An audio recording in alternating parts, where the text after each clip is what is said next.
Isolation can be very, very difficult for people when they have disabilities, and loneliness is a big thing now as well, that they say that's it can be a killer as well, loneliness.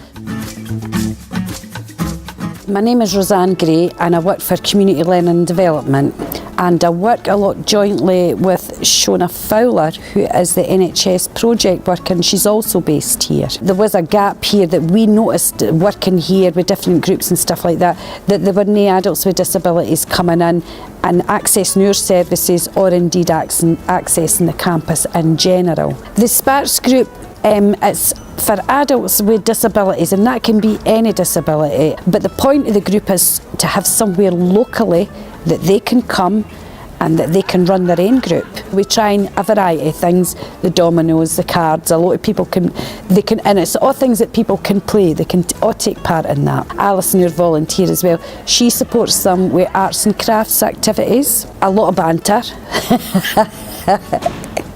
They come on a Friday as well, on their own with their carers, and they have a big game of Boccia. They're going to get Boccia coaching, and they're going to start going in for competitions. And that was a resource for people with disabilities that didn't exist here in Kinross before. They always had to go to Perth if they wanted any social contact or sports or stuff like that, but now that's coming to Kinross. My name's Alison, I'm a volunteer. I had retired from the health centre and had nothing to do.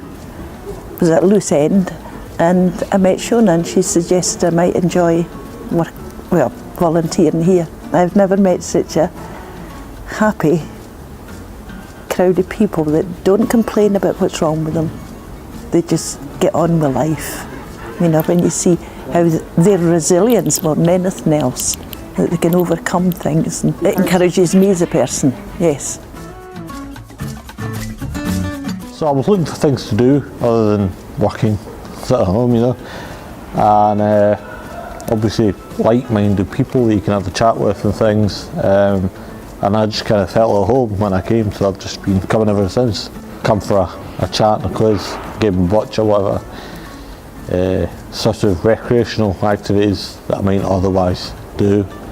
It just makes you feel warm inside when you're sitting with someone who roughly understands you and you're talking about things, having a chat, having a laugh.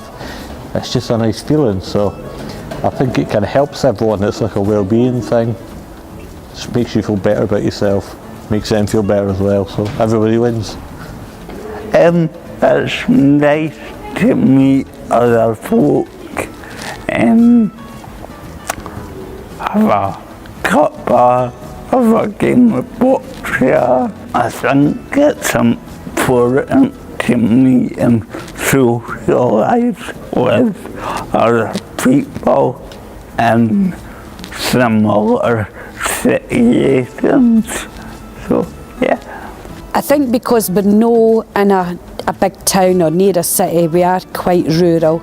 There is about the social contact and combating isolation and loneliness. But more than that, it can't just be about people coming in and sitting drinking tea and that. I think the fact that they have common interests as well and common goals, and they're building up friends, because some of them now go for a pint together. It's about the value of people with disabilities as well, because they are now contributing to this campus, to the programme in the campus. They contribute to the group. So it's about them having value and a place in the community.